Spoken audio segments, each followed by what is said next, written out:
Bien, nos habíamos quedado en lo que va a ser el rol de los docentes en esta educación a distancia.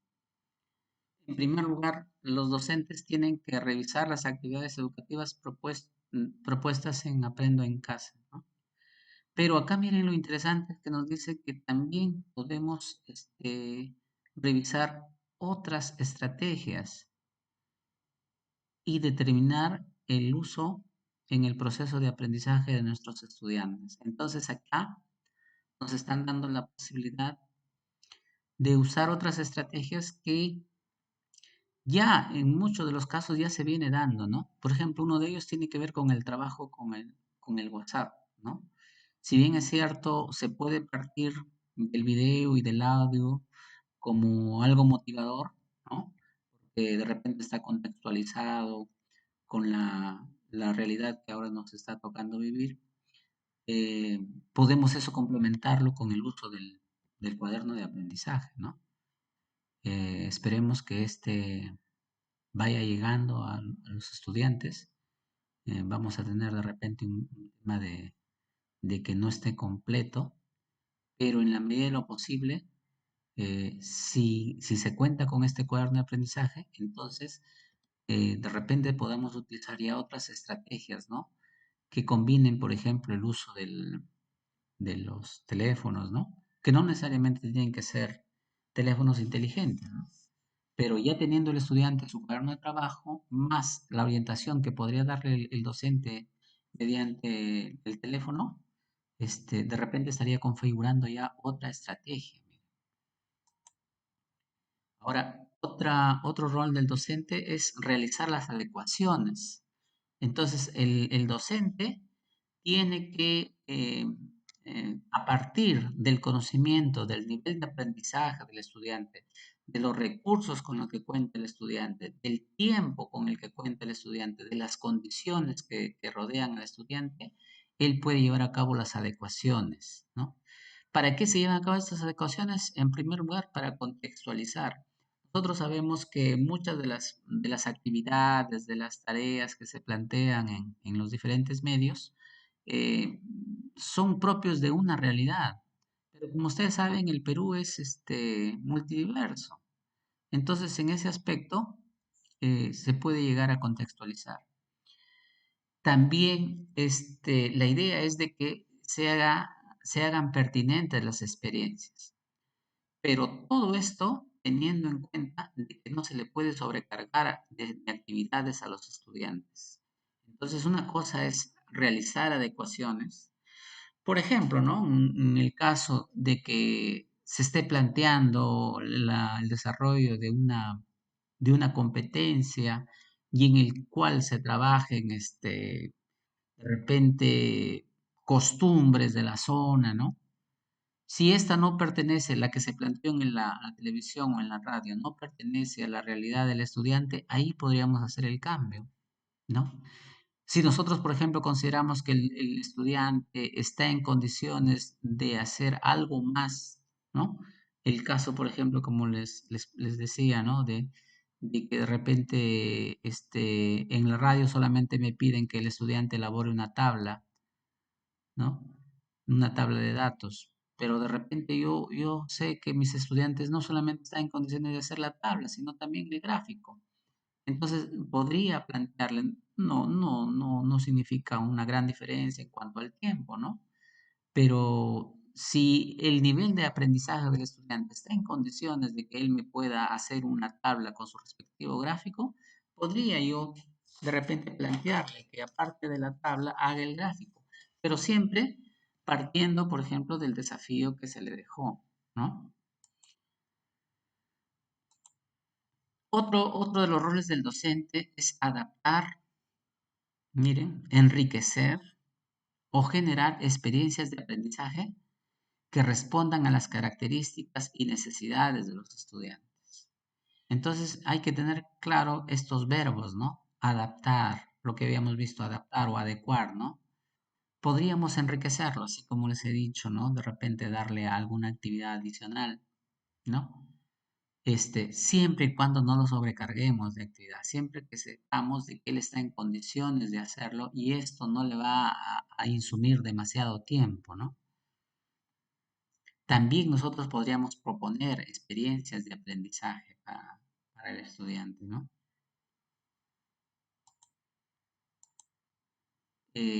Otro rol que debe cumplir el docente es monitorear y evaluar el trabajo del estudiante y debe brindarles apoyo, no solamente apoyo cognitivo, sino también la parte emocional, que en muchos de los casos está muy resquebrajado, ¿no? Para eso debemos utilizar los diferentes canales de comunicación. Esto es lo que le estaba diciendo, ¿no? Brindar soporte socioemocional, no solamente a los estudiantes, también a sus familias. Bien, ahora vamos a ver el rol de los directivos. En primer lugar, los directivos tienen que preocuparse por mantener un contacto con el personal de la institución, no solamente los docentes. Ustedes saben que tenemos también trabajadores administrativos, trabajadores de servicios, ¿no? Y entonces debe usar los diferentes medios que tiene a su disposición para mantener este contacto. Otro es generar espacios de trabajo colegiado o en círculos de aprendizaje. Pueden organizarse, por ejemplo, en forma transversal de acuerdo al grupo de alumnos a los que enseñan, o también por áreas de repente, o también por grados, ¿no? Todo esto, el directivo debe tratar de generar estos espacios. También el directivo debe recoger información y al mismo tiempo informar sobre las acciones que se vienen dando de acompañamiento por parte de los docentes. El directivo tiene que informar sobre el desarrollo de las actividades en el marco de la estrategia Aprendo en Casa. El directivo debe estar en condiciones de analizar el acceso de los estudiantes a los medios que brindan la estrategia. Él debería tener toda una tabla donde estén clasificados los estudiantes de acuerdo al medio que están usando, ¿no? Debe también estar en condiciones de monitorear a los docentes en su rol de acompañar el proceso de aprendizaje. Este monitorear no tiene que ver con inmiscuirse en el trabajo docente, ¿no? Entonces, en el monitoreo, por ejemplo, él tiene que preguntarle sobre las acciones que vienen llevando a cabo, sobre las estrategias que están usando, sobre los medios como los cuales se están comunicando los estudiantes, ¿no? Entonces, es importante que lleve a cabo este monitoreo. También el directivo debe estar en condiciones de brindar orientaciones al equipo docente. Eh, si un docente está bien orientado, al final no necesita una supervisión, no necesita un control. También el docente, el directivo debe brindar soporte emocional a los estudiantes y sus familias. El directivo también debe plantear acciones para mejorar el acceso de los estudiantes a los recursos educativos.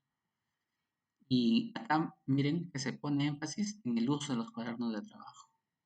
Entonces, se trata de ver de qué manera podemos hacer llegar los cuadernos de trabajo al estudiante. Bueno, de esto, como le digo, se están dedicando a partir del Ministerio de Educación, la SUGEL también haciendo, identificando los aliados estratégicos, ¿no? Se puede llevar a cabo este proceso de distribución de los cuadernos de aprendizaje, los cuadernos de trabajo. Las experiencias de aprendizaje tienen que tener en cuenta que lo más importante es aportar al bienestar de los estudiantes y también favorecer su aprendizaje. El estudiante debe estar en condiciones de analizar las repercusiones que tiene en su vida las consecuencias de esta pandemia, ¿no? Y también debe estar en condiciones de identificar cuáles son las alternativas eh, que tiene, ¿no? Para elegir alguna de ellas. En cuanto a las experiencias de aprendizaje, deben responder a problemas del entorno o a intereses de los estudiantes. Estas experiencias de aprendizaje deben ir desarrollándose a través de un conjunto de actividades que deben estar movilizando competencias. Las situaciones que está planteando el ministerio es que las situaciones se deben relacionar con con lo que es, por ejemplo, el cuidado de la salud, el ambiente y la sobrevivencia, la convivencia en el hogar, la ciudadanía y el bien común, el bienestar emocional y el uso del tiempo libre. La idea es que nuestro curso de matemática debe estar orientado más o menos a estas situaciones. Cuando les hablan de adecuación, tenemos que tener en cuenta estas situaciones. En cuanto a la planificación de las experiencias de aprendizaje, ¿qué sugerencias nos está planteando el ministerio? En primer lugar, revisar y analizar los recursos que tiene la estrategia Aprendo en Casa.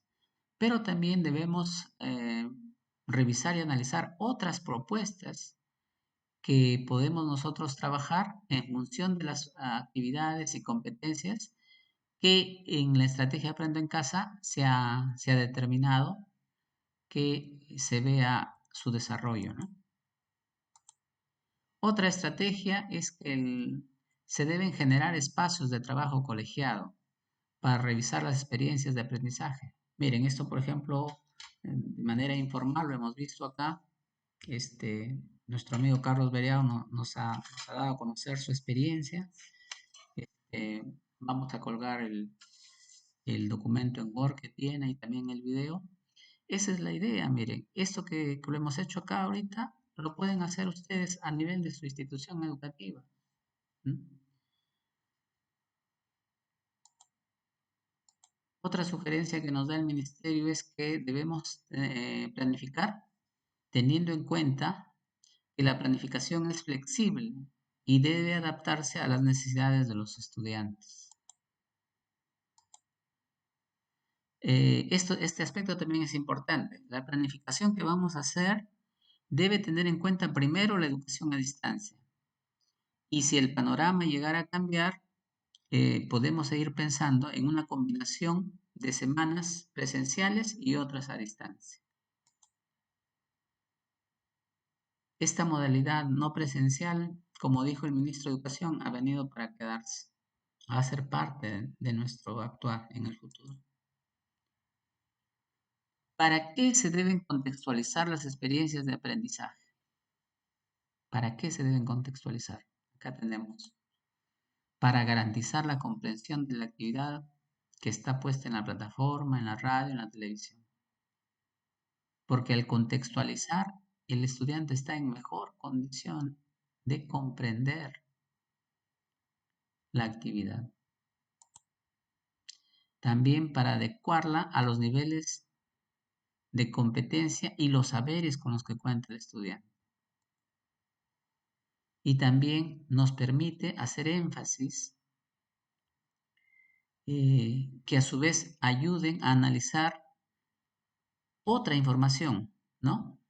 Que permitan que el estudiante mejore sus prácticas, que el estudiante pueda reflexionar sobre diferentes aspectos o también articular con otros saberes. Aquí está, por ejemplo, la evaluación formativa como marco, mire, y esto está enmarcado dentro de la resolución viceministerial 094 de este año. Entonces, acá lo que se plantea es que la evaluación es una evaluación de competencias. Esta evaluación tiene que tener en cuenta los criterios de evaluación y estos criterios de evaluación están planteados en los estándares de aprendizaje. Miren estos elementos principales que tiene la evaluación formativa. En primer lugar, promueve la autoevaluación del estudiante. El estudiante tiene que darse cuenta eh, de la actividad que me han planteado, de lo que he recibido en la radio, en la web o en la televisión, qué tanto he aprendido. También es fundamental que el docente acá pueda llevar a cabo en la medida de las posibilidades la retroalimentación. Sabemos que esto es difícil, ¿no? Porque estamos en una fase a distancia, pero en la medida de las posibilidades, tener en cuenta la retroalimentación. Otro aspecto muy importante es que hay que determinar cuáles son los niveles de logro a los que debe acceder el estudiante. En cuanto a las consideraciones para la evaluación de las competencias en la enseñanza a distancia, tenemos, bueno, ya esto viene desde la resolución 093 y 094, es fomentar el uso del portafolio. Otra consideración es fomentar que los estudiantes se autoevalúen, ¿ya? Para eso, el docente tiene que darle los criterios para que pueda llevar a cabo esta evaluación. También el docente debe escoger y explorar aquellos aplicativos que va a usar para monitorear el trabajo del estudiante. Por ejemplo, ya nos están diciendo que muchos de ustedes ya tienen sus grupos en Facebook. La ventaja del Facebook con el WhatsApp es que no es invasivo. El WhatsApp, por ejemplo, puede ser estresante, ¿no? Eh, pero en el caso del Facebook, uno entra al Facebook y, por ejemplo, baja los recursos, ¿no? Puede ver los videos en el tiempo que tenga, ¿no? Entonces, en ese aspecto, el Facebook tiene más ventajas que el WhatsApp. También el docente debe escuchar, evaluar y retroalimentar de manera formativa. ¿Y esto para qué lo hacen? Para que él mismo pueda ajustar las estrategias de apoyo y también para que pueda ayudar a los estudiantes a reflexionar sobre los aprendizajes que está consiguiendo. Ahora, en cuanto al- a la estrategia Aprendo en Casa, algunas consideraciones que debemos tener. En primer lugar, esta estrategia, la finalidad que tiene es responder a la necesidad de dar continuidad al servicio educativo. Para ello, promueve el desarrollo de las competencias que están en el currículo nacional y también esto es fundamental que ustedes lo tengan en cuenta. Debe asegurar el bienestar socioemocional de los estudiantes y de toda la comunidad educativa, porque acá también acá estamos los docentes, acá están los padres de familia. Entonces nosotros no debemos crear mayores problemas, no debemos ser fuente de mayor estrés. Por ejemplo, para los estudiantes, ¿no? Sobrecargándole de actividades, de tareas. Nuestros estudiantes se van a encorvar porque tanto tiempo sentados frente a una computadora, no puede ser eso. En cuanto a los padres de familia, miren, con tantos problemas que deben tener y darle un problema más al padre de familia, ¿no? Y al mismo docente también, porque el docente también este, tiene personas a su cargo, tiene responsabilidades, o sea, nosotros no solamente somos profesores, hay otros aspectos de nuestra vida que tenemos que atender. Entonces, es fundamental que cuando se plantean las actividades se tenga en cuenta este tema del bienestar socioemocional. Miren, acá también nos ha planteado que han existido dos fases, ¿no? En la primera fase, lo que se buscó es el fortalecimiento de la ciudadanía, de los valores, los vínculos familiares y el buen uso del tiempo en el hogar. Pero en la fase 2 se plantea el desarrollo de competencias y también se establecen las áreas priorizadas, ¿no? Y en este caso tenemos comunicación, matemática, personal social, ciencia y tecnología, arte y cultura y educación física. ¿No? Educación física que también debe ser un aspecto muy importante. Esperamos que más adelante, por ejemplo, se incorpore también la educación física. De repente, incluso yo digo, pues, podría ser un sábado, ¿no? poner algunos videos que permitan que el estudiante haga se ejerciten. Imagínense cuántos estarán ya empezando a tener problemas de obesidad por este tema de la falta de ejercicio físico. ¿Mm?